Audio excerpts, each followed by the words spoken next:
नमस्कार, मैं हूँ मनविंदर। एमबीएन नेटवर्क पे आप सभी लोगों का बहुत स्वागत है। इस बार का चुनाव कई मायनों में बड़ा अलग-सा दिखाई दे रहा है। इसमें साफ-साफ दिख रहा है कि राजनीति का स्तर कुछ लोग काफ़ी गिराने पे तुले हुए हैं। अगर हम प्रधानमंत्री नरेंद्र मोदी को देखते हैं, तो वो लोगों से कनेक्ट करते दिखते हैं। लेकिन कुछ दल ऐसे भी हैं, जो हमला करते हुए दिखते हैं। इसकी मोटी वजह है, चुनाव से पहले ही कई बार और चुनाव के दौरान भी प्रधानमंत्री नरेंद्र मोदी ये कह चुके हैं कि जो लूटा है वो लौटाना होगा और अब लूटने वाले लोग बड़े परेशान हैं। एक और बात दिखाई दे रही है, कई बार हताशा में भी लोग बड़ी बेतुकी बातें करते हैं। हार सामने होती है इसलिए बेतुके बयान भी सामने आ रहे हैं। अगर इन्हें आईना दिखा दिया जाए कहीं या अमरावती की जैसे सांसद हैं नवनीत राणा, वो इन्हें आईना दिखा दें, तो ओवैसी जैसे लोग जो हैं वो हल्ला मचाने लगते हैं। इन दिनों जो बयानबाज़ी सुनने को मिल रही है, उसे जानने की कोशिश करते हैं कि ऐसा क्यों हो रहा है? और मेरे आज के बहुत ही ख़ास मेहमान हैं, करंट विषयों के जानकार अनिल गुप्ता जी, उनको मैं जोड़ लेती हूँ और फिर हम चर्चा को आगे बढ़ाते हैं। अनिल जी नमस्कार, नमस्कार। बहुत स्वागत है आपका। नमस्कार। ये आजकल क्या चल रहा है चुनाव में, ऐसी उल्टी-सीधी बातें सुनने को मिल रही हैं। मीन्स हद हो गई संजय राउत का जो बयान है, बड़ा ताज्जुब करने वाला है। शिवसेना के यूबीटी नेता जो है संजय राउत, वो ये कह रहे हैं कि छत्रपति शिवाजी महाराज का जन्म महाराष्ट्र में हुआ, इसलिए महाराष्ट्र का अपना एक इतिहास है। ठीक है, ये तो हमें भी पता है। और फिर वो कहते हैं कि औरंगज़ेब का जन्म भी गुजरात में हुआ। इतिहास देख लें, ये भी हमें पता है। दाहोद गाँव में उनका जन्म हुआ, ये भी सबको पता है। लेकिन वो ये कह रहे हैं कि ध्यान रखें, एक बार औरंगज़ेब को हमने महाराष्ट्र से बाहर किया था और 27 साल तक औरंगज़ेब महाराष्ट्र जीतने के लिए लड़ता रहा। आखिर में उसी औरंगज़ेब को गाड़ करके हमने उसकी कब्र बना दी। और जो सबसे ऑब्जेक्शनेबल चीज़ है, जो वाक्य है, वो ये है कि उन्होंने लास्ट में कहा कि मोदी तू क्या चीज़ है? यानी कि ये तो सीधा-सीधा प्रधानमंत्री नरेंद्र मोदी को धमकी हो गई। तो अनिल जी, मैं आपसे जानना चाहती हूँ कि ये क्या साउंड कर रहा है? देखिए, ये जो कुछ भी है, जो आपने बात कही कि ये हताशा उनकी झलक रही है। और वैसे तो अगर लोकतंत्र के अंदर चुनाव अपनी बात को रखने का, मतदाताओं के सामने जाने का एक मौका होता है, और उसके अंदर सभ्यता, शालीनता, शिष्टाचार उसका रहता है। लेकिन जब किसी का ये दिखाई पड़ जाए कि हमें हार स्पष्ट है और अब हम कहीं के रहने वाले हैं नहीं, हमारा सारा दुकान बंद हो जाएगी, तो फिर वो बौखलाहट के अंदर और मानसिक संतुलन खोकर इस प्रकार की बातें बोलने लगते हैं।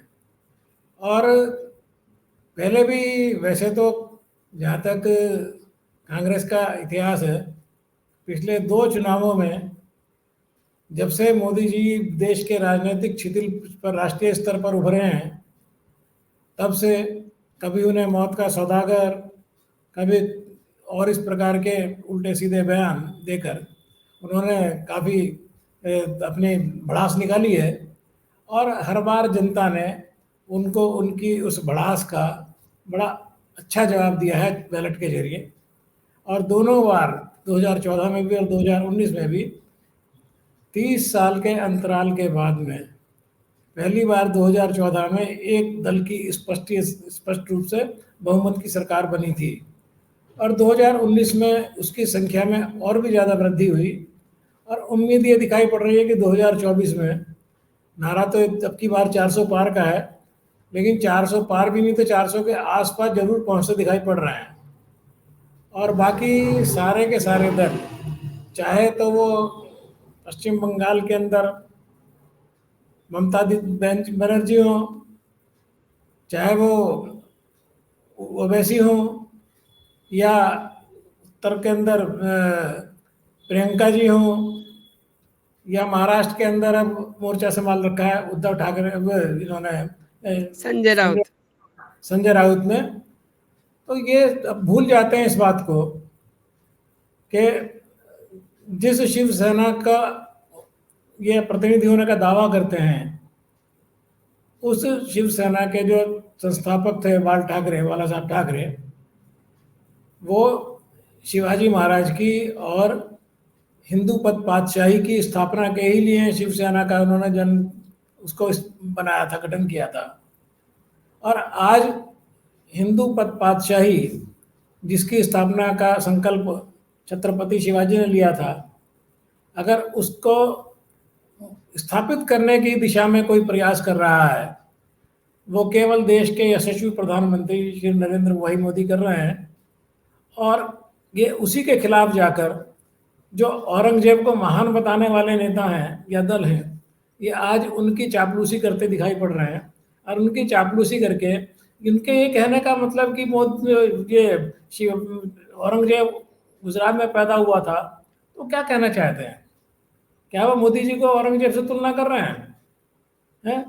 उनको शर्म आनी चाहिए इस प्रकार की बात कहने की। और ऐसा करके वो उस दल को भी और उस दल के संस्थापक को भी और उस दल के महानायक छत्रपति शिवाजी महाराज को भी, सबको ही वो एक तरह से अपमानित कर रहे हैं।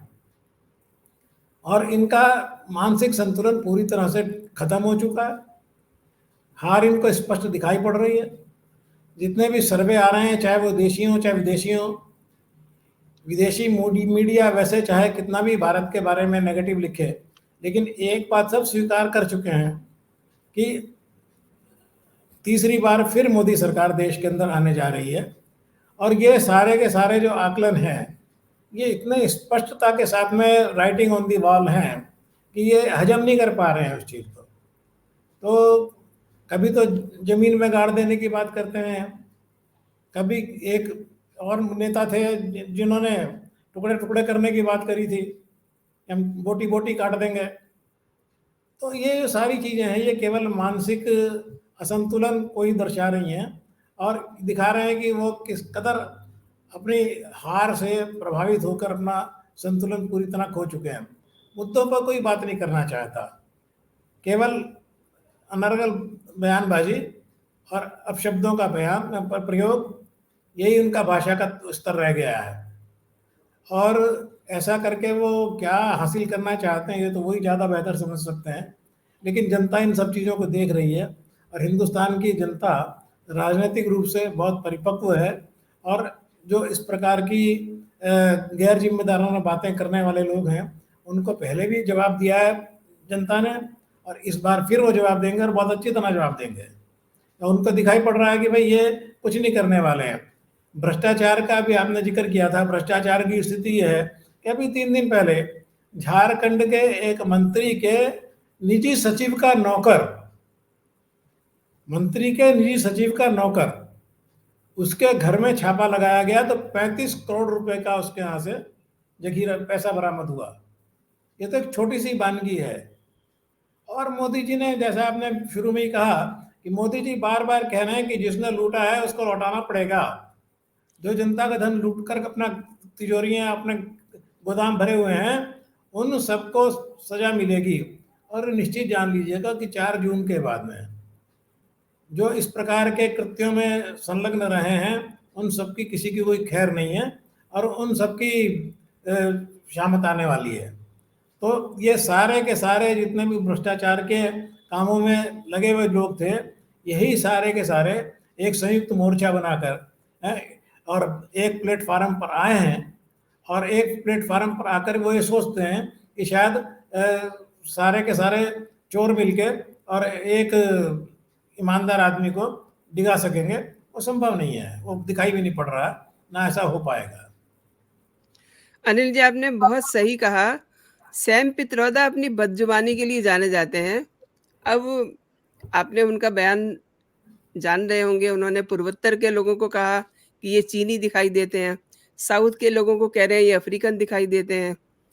एक और बात है, मतलब बिल्कुल डूब चुकी कांग्रेस को ये पूरी तरह से तबाह करने पे तुले हुए हैं। तो ये तो एक तरह से स्टार प्रचारक हो गए ना जो आई शुड से कि 400 पार तक लेके ही जाएँगे, ऐसे काम ये कर रहे हैं। लेकिन इसके बावजूद भारतीयों के रंग रूप पर जो है तुलना करने वाले ये कौन होते हैं? ऐसा है, सैम पित्रोदा इतने ज्यादा कुंठित हैं कि अपना वास्तविक सही नाम सत्येन गंगाराम पित्रोदा वो भी लेने में उन्हें शर्म आती है।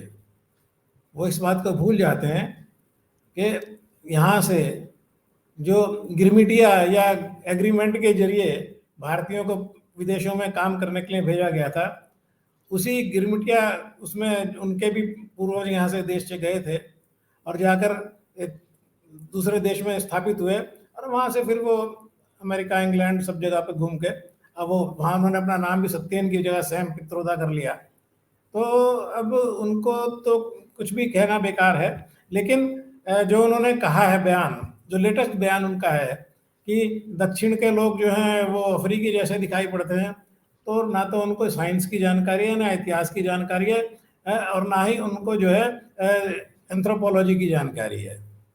जी, जहाँ तक इसका बात है, सब लोग जानते हैं, विज्ञान के लोग सब जानते हैं कि आज से लाखों साल पहले हमारा दक्षिण भारत का जो हिस्सा था वो भूभाग के जरिए अफ्रीका से जुड़ा हुआ था और अफ्रीका तक बाई रोड मतलब बाई लैंड हम रूट्स हमारा जाना आना था। इसलिए कुछ लोगों का तो यहाँ तक भी कहना है कि अफ्रीका में सबसे पहला मानव जो पहुंचा वो दक्षिण भारत से पहुंचा, उस दक्षिणी सिरे से ही वो लैंड रूट के जरिए गया।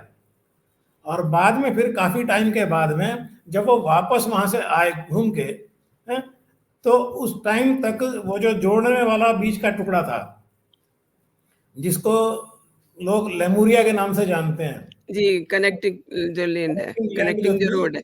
वो लैंड मास जो था उसको लेमुरिया कहा जाता है, LEMURIA, लेमुरिया। वो सारा समुद्र के गर्भ में समा गया और वो सबमर्ज हो गया। तो ऐसा होता रहता उसमें। हिमालय जहाँ आज हिमालय खड़ा हुआ है वहाँ पहले कभी समुद्र था और जब दो चट्टानें टकराई तो उनसे वो पहाड़ ऊपर खड़ा हो गया, हिमालय उठ गया। तो भूमि के अंदर हलचलें चलती रहती हैं। तो ऐसे ही वो लैंड हमारी सबमर्ज हो गई और वो हिस्सा हमारा अफ्रीका कट के अलग हो गया। इसलिए अफ्रीका हमसे कोई अलग नहीं था और वहाँ के लोगों का अगर रंग रूप आकृति वो हमारे लोगों से मिलती जुलती है, तो इसका कहकर उनको ये कहना कि साहब इनका तो ये अफ्रीकी हैं या अफ्रीकी जैसे हैं, तो क्या साबित करना चाहते हैं। इसी तरह से जो लोगों के फीचर्स हैं, फिजियोलॉजिकल जो लोगों की शक्ल सूरत है, ये सारी की सारी जियो फिजियोलॉजिकल कंडीशंस के आधार पर बनती बिगड़ती है। तो हमारे यहाँ सब जानते हैं कि नॉर्थ ईस्ट का जो हमारा हिस्सा है वो सारा जो लोग मतलब इंसानों को क्लासिफिकेशन किया गया है उसमें जो मंगोलॉइड्स कहलाते हैं, जिनके चेहरे थोड़े से गोल और उस टाइप के होते हैं, तो वो सारा का सारा हमारे कई बार ऐसी गलती हमारे यहाँ भी हो जाती है। नॉर्थ ईस्ट के जो बच्चे बेंगलोर में रहते हैं तो कई बार वो लगता है कि अरे भाई ये तिब्बती है या चाइनीज है। बाद में जब पता चलता है कि नहीं नहीं हम तो नागालैंड के हैं, हम तो मिजोरम के हैं या हम तो मणिपुर के हैं, तो बड़ी शर्मिंदगी होती है, उनसे माफी मांगनी पड़ती है कि भाई वी आर सॉरी है। लेकिन चूंकि उनके फीचर्स उस टाइप के हैं तो इसके कारण से उनकी तुलना ये कह देना कि चाइनीज हो गए या ये अफ्रीकी हो गए, तो इससे क्या है, वो खुद को बताया ना कि उनकी शक्ल किससे मिलती है? तो वो अपना भी तो बता दें कि वो किसको अपना पुरखा मानते हैं। तो ऐसे इस प्रकार की उल जलूल अनर्गल बातें करके वो क्या दिखाना चाहते हैं, क्या करना चाहते हैं। तो ये तो खैर अच्छा ही हुआ कि उनके इस प्रकार के बयानों से बौखला कर और उसके फॉल आउट को ध्यान में रखते हुए कांग्रेस ने उनसे इस्तीफा ले लिया और उनसे जो विदेश के प्रवक्ता थे वो उस प्रवक्ता का उनसे दायित्व वापस ले लिया है। ये एक मेरे ख्याल में समझदारी का काम कांग्रेस के नेताओं ने किया। ये और ज्यादा ये डैमेज करे, बिल्कुल ही बंटाधार कर दे, उससे तो अच्छा है कि इसे घर बैठाओ और इनको आराम करने दो। तो ठीक है, करेंगे। नहीं, एक्चुअली कांग्रेस के सामने कोई और चारा नहीं था ना। उन्हें अपनी जान बचानी थी क्योंकि जितने इंडी अलायंस वाले लोग थे वो भी पीछे पड़ गए, बोले कि हम इस बयान से कोई सपोर्ट नहीं करते हैं। अब मजबूरी थी, करना पड़ा। नहीं, ऐसा है ना कि सैम पित्रोदा के जो अ, मतलब चेले हैं या उनके जो अनुयायी हैं, वो कांग्रेस के अंदर ही तो हैं, लेकिन बाकी दलों के अंदर थोड़ी हैं। बाकी दलों के अंदर वो ठीक है कि आज वो मोदी से घबरा कर कांग्रेस के साथ में एक मंच के ऊपर दिखाई पड़ रहे हैं, लेकिन उनका बेसिक संस्कार है वो डिफरेंट है। और वो सारे के सारे ही अलग अलग अलग अलग अपने अपने राज्यों में कांग्रेस के विरोध में खड़े हुए हैं। और जो कि वो जी, कांग्रेस के विरोध में हैं, तो उनकी विचारधारा भी डिफरेंट है। केवल एक भ्रष्टाचार के मुद्दे पर एकजुट हुए हैं, और उसी मुद्दे के कारण से वो सारे के सारे एक साथ मोदी का विरोध करने पर लगे हैं। लेकिन बाकी सारे मुद्दों पर तो वो ऐसा कोई बयान दे के अपना आत्महत्या नहीं करेंगे ना, कि जो कांग्रेस कर रही है। सही कह रहे हैं, लेकिन आपको नहीं लगता कि ये सैम पित्रोदा जो हैं, ये राहुल गांधी का ही एजेंडा चला रहे हैं? क्योंकि विदेश में जब ये जाते हैं तो इस तरीके की बातें करते हैं भारत के लिए। नहीं, इनके लिए इनको ना तो ये पता है कि भारत क्या है, अगर ना ही इनको ये पता है कि भारत की संस्कृति क्या है, ना इन्हें ये पता है कि भारत का इतिहास क्या है, भारत की परंपरा क्या है। जहाँ जाते हैं वह उल्टा सीधा कुछ ना कुछ बयान बोलते हैं, और इनके जो भाषण होते हैं वो सारे के सारे स्पॉन्सर कराए जाते हैं। और कौन उनको स्पॉन्सर कराता है, कौन उनके लिए फंडिंग करता है, कौन उनको वहाँ पर प्रॉप अप करता है, तो ये तो वो ज़्यादा अच्छी तरह जानते हैं। उसके बारे में हमें सब कुछ कहने की ज़रूरत नहीं है। उनकी कितनी काबिलियत है, वो कैम्ब्रिज में जाके भाषण दे दें, ऑक्सफोर्ड में जाके भाषण दे दें। जो आदमी 4 शब्द बिना लिखे नहीं बोल सकता, वो आदमी वहाँ पर भाषण देगा जाकर। ये सब कराया जाता है पैसा देकर। नहीं, भाई आपने कैम्ब्रिज की बात की तो मैं याद दिला दूँ, अब जो रिसेंट ये गए थे अपनी भारत जोड़ो तोड़ो यात्रा को छोड़ करके, बीच में हम्म। गए थे तो लोगों ने उसको फ़ॉलो किया। हम्म। अब वहाँ पे एक साइट पे जाकर के देखा तो ये पता चलता है कि ना तो ऐसा कोई भाषण था, ना राहुल गांधी को किसी ने इनवाइट किया था। अब ये कहाँ घूम के आ गए, किसी को पता नहीं। अभी वो तो उनकी तो सारी कहानी बहुत रहस्यों में लिपटी हुई है ना। जी, और वो अपने हर चीज को गोपनीय रखना चाहते हैं। जी, जी। विदेशों से उनका ज्यादा लगाव है, आखिर हो भी क्यों नहीं। आखिर कांग्रेस का जन्मदाता भी तो एक अंग्रेजी था, एओ ह्यूम। और बिल्कुल। आज भी कांग्रेस की जो सबसे बड़ी नेता है वो विदेशी मूल की ही है।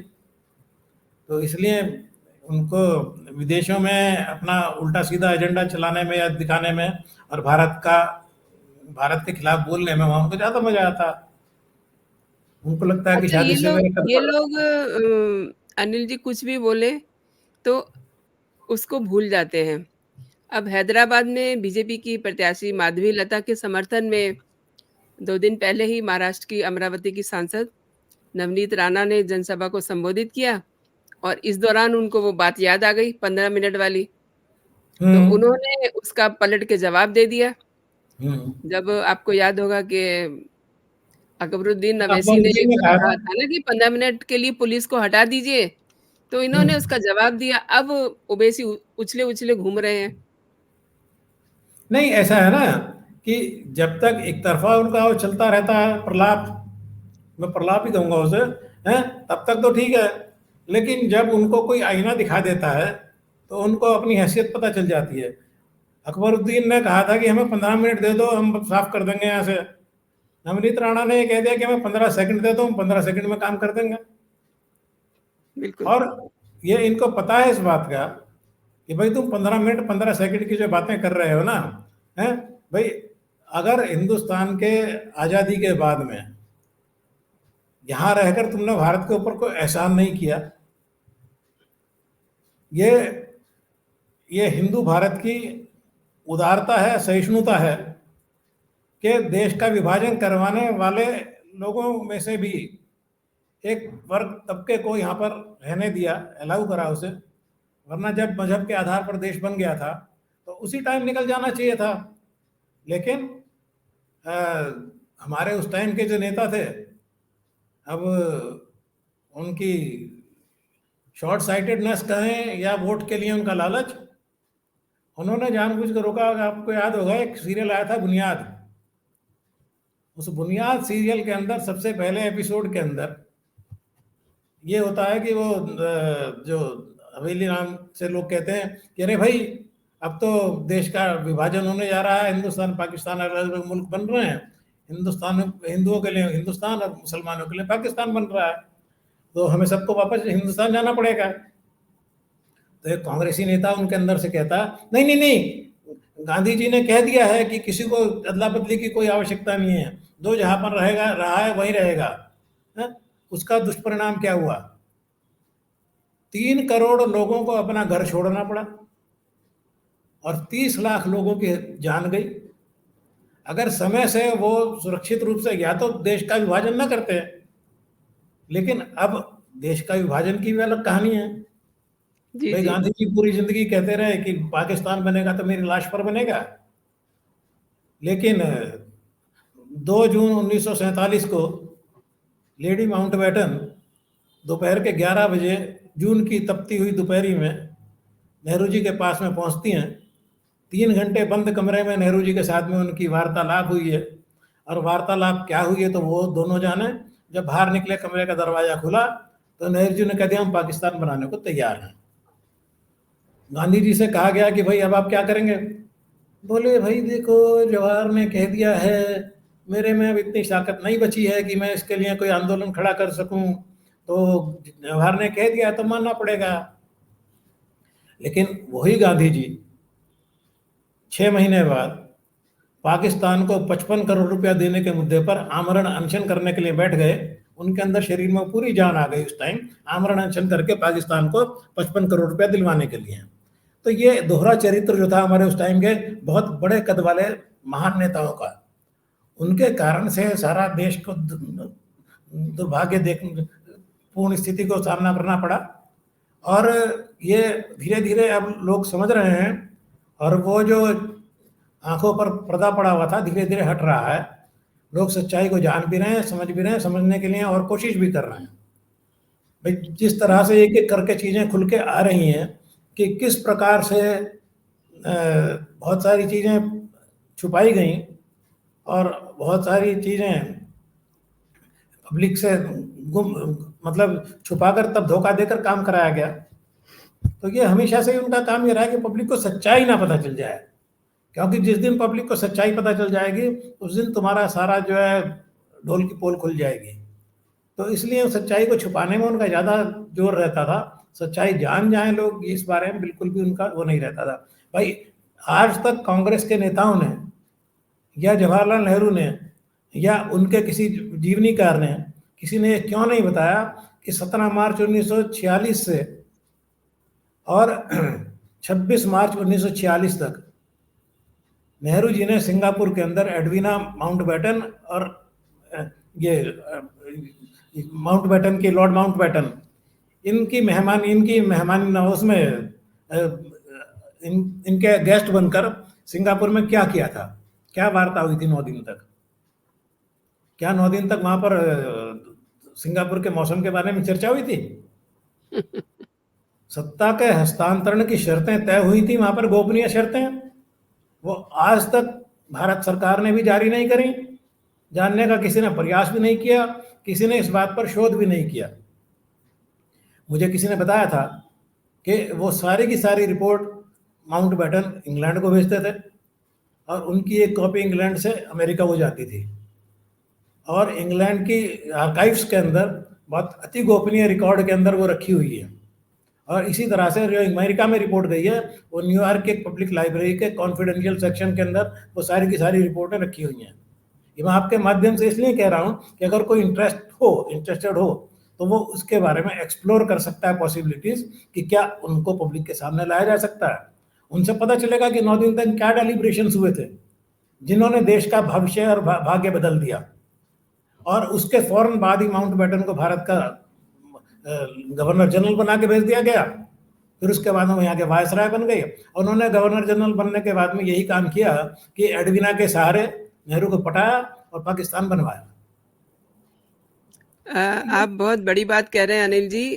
मैं ये भी जानना चाहती हूँ कि आजकल ये कांग्रेस की चूंकि आपने बात की है, तो जो बचे कुचे चेहरे रह गए हैं कांग्रेस के, प्रियंका गांधी राहुल गांधी, अब प्रियंका गांधी भी बहुत ज़्यादा बड़बोलापन करती हुई दिखाई दे रही है। मतलब वो अपने बिल्कुल भाई की तरह राहुल गांधी के नक्शे कदम पे चल रही हैं। प्रधानमंत्री तो जी के ऐसा लिए भी उन्होंने टीका-टिप्पणी की है और राहुल गांधी का तो आपको पता ही है कि उनके पिता समान हैं और उनके लिए कैसे तू-तड़ाक से बात करी इन्होंने। वो उनकी सभ्यता है, उनकी तहज़ीब है, उनके संस्कार हैं और अपने संस्कारों के हिसाब से ही वो काम कर रहे हैं। उनसे आप बेहतर उसकी उम्मीद ना करें और न जो कुछ उन्होंने अनिल जी, सं मैं एक चीज़ आपसे कहना चाहती हूँ। अब ये बात उठने लगी है कि हम लोग राहुल को पप्पू बोलते हैं, हुँ। लेकिन वो पप्पू नहीं है, वो किसी और एजेंडे पे काम कर रहे हैं। देखिए, एजेंडा तो इन सबका एक ही है कि भारत को कैसे कमज़ोर रखा जाके रहे और कैसे इसके एग्ज़ैक्टली। अंदर लूटने-खाने के रास्ते तलाशते रहा जाए। अभी परसों ही आपने देखा होगा विषय का थोड़ा-सा मैं परिवर्तन कर रहा हूँ। तो एस्ट्राज़ेनेका जो वैक्सीन थी, हैं, जो बाहर से विदेश से आयात की गई थी, उसके बारे में आया कि उसके कुछ केसेज़ में आइसोलेटेड केसेज़ के अंदर कुछ रिएक्शंस हुए हैं, जिसके अंदर खून के थक्के जमने की शिकायत सामने आई है। कंपनी ने पहले भी अपनी आशंका ज़ाहिर करी थी और अब वो क कन्फर्म हो गया, उसने मान भी लिया है। तो शोर मचा रहे कि साहब टीके क्यों लगवा दिए, टीके क्यों लगवा दिए? अरे भाई, मोदी का टीका तो भारत बायोटेक कंपनी ने कोवैक्सीन के नाम से मार्केट में उतारा था और कोवैक्सीन का 3 साल में अभी तक भी एक भी केस कोई एडवर्स रिएक्शन का सामने नहीं आया है। तो वो जो टीका था, जो रिकॉर्ड टाइम के अंदर रिकॉर्ड लोगों को लगाया गया और मुफ्त में लगाया गया, इनका एजेंडा ये था कि भाई उस टीके की जगह बाहर से विदेश से मंगाया जाए और एक-एक टीका वो बहुत कम टेम्परेचर के ऊपर रखने की उसका था, उतनी सुविधा भारत के अंदर नहीं थी। उसके लिए भी जो सप्लायर कंपनी थी वो कोई शेड्यूल्ड प्रोग्राम कमिट करने को तैयार नहीं थी। किसी एडवर्स रिएक्शन के लिए अपनी कोई ज़िम्मेदारी लेने को तैयार नहीं थी और सारी चीज़ें वो भारत सरकार के ऊपर डालना चाहती थी। तो इसलिए भारत सरकार उसे नहीं लेना चाहती थी। तो पिछले दिनों अगर जिन लोगों ने वो पिक्चर देखी होगी वैक्सीन वार, उसके अंदर बहुत चीज़ें सारी हैं जो सच-सच सामने आई हैं। तो जी, जी। ये ऐसा है ना कि इनका एजेंडा केवल यही है कि भारत के खिलाफ विदेशियों के पक्ष में बोलो और सीधा-सीधा उसका फंडा ये था कि भाई अगर मान लिया 1 लाख करोड़ की वैक्सीन आएगी, 15% तुम्हारे को कटबैक मिल जाएगा, हैं? तो 15,000 करोड़ रुपया राहुल गांधी की जेब में चला जाएगा। एजेंडा उनका केवल एक फिक्स था। अब ये तो हमारे प्रधानमंत्री सारी चीज़ों को समझते हैं, उन्होंने उनकी साजिश को कामयाब नहीं होने दिया, तो देश बच गया। हम लोगों को 200 करोड़ वैक्सीन कोवैक्सीन की फ्री में मुफ्त में लगाई हैं, तो ये अपने आप में एक ऐतिहासिक उपलब्धि है। जी, आपने बिल्कुल सही कहा, लेकिन मैं वापस अपने सवाल पे आती हूँ। प्रियंका गांधी, जो आजकल बहुत आगे बढ़-चढ़ के बोल रही हैं और भूल रही हैं कि उनके घर में कितनी लड़ाई मची हुई है। 10 जनपद पे किस तरीके से उनका तिरस्कार किया गया और रायबरेली से राहुल गांधी को टिकट दी गई। काफ़ी सारी चीज़ें हैं, आपके नॉलेज में भी हैं। लेकिन फिर भी वो अपना बड़बोलापन जारी रखे हुए हैं। क्या कहते हैं? अब ऐसा है ना, लड़की हूँ, लड़ सकती हूँ, बहुत ज़ोर-शोर से कहा था, हैं? अब वो लड़की हूँ, तो उनको लड़ नहीं कितना सकती हूँ। कितना अमेठी अधिकार और रायबरेली से लड़ नहीं सकती हूँ। लड़ नहीं सकती हूँ और दूसरी बात है कि लड़ना चाहूँ भी, मन में इच्छा भी हो, तो भी नहीं टिकट मिलेगा। क्योंकि वहाँ भी देखा जाए ना कि मेल शोविनिज़्म तो वहाँ पर भी उन्होंने अपने परिवार में भी कायम किया हुआ है। वो महिलाओं के उत्थान की बात करते हैं, जिस महिला को आगे बढ़ने से उन्हीं के घर के लोगों ने रोक दिया, तो काम क्या महिलाओं को कल्याण करेंगे वो। और जो वो बढ़ चढ़ के बोल रही है, वो अपनी भी मुझे लगता है कि अपनी कुंठा को हताशा कोई बड़बोलेपन से ज़्यादा दबाने की कोशिश कर रही है और कोई उसके अंदर नहीं है और कोई उसकी राजनीतिक हैसियत नहीं है। वो अगर चुनाव टिकट मिल जाता उसको तो अच्छा रहता, क्योंकि उसको अपनी औकात पता चल जाती है और जिन लोगों को है कि साहब वो आ जाएगी तो पता नहीं क्या दोबारा से इंदिरा गांधी का पुनर्जन्म हो जाएगा, है, तो उन सब की भी जो गलत फहमी है वो दूर हो जाती है, पता चल जाता है कि कितने पानी में है। लड़ने के लिए तो गांधी परिवार के दामाद भी तैयार बैठे थे। उन्होंने हाँ, वो 1 महीना पहले से ही जो है अपना रुमाल रखा हुआ था, लेकिन किसी ने उनको पूछा ही नहीं। मतलब भारतीय परंपरा तो ये कहती है कि दामाद की ज़्यादा इज़्ज़त होती है, लेकिन वहाँ तो दामाद को बिल्कुल पूछा ही नहीं गया नहीं और तो वो बेचारे एजेंसी को जो है इंटरव्यू कर रहे हैं भाई कि बेटा का मेरी बड़ी इच्छा है मैं देश की सेवा करूँ, ब्ला-ब्ला। बेटे की गद्दी दामाद को कैसे दे देते? जी। बेटा चाहे नालायक ही सही है, लेकिन है तो बेटा ही। तो वो अनिल जी, कैसे आपने मेरे दर्शकों को बहुत अच्छी जानकारी दी और मेरे शो के लिए आपने समय निकाला। आपका बहुत-बहुत धन्यवाद। जय हिंद, जय भारत। जय हिंद। आपको भी बहुत बहुत धन्यवाद कि आपने मेरे को लोगों के साथ में सामने अपनी कुछ बातें रखने का मौका दिया। बहुत बहुत धन्यवाद। बहुत बहुत शुभकामनाएं। अब की बार 400 पार। जय श्री राम। जय श्री राम।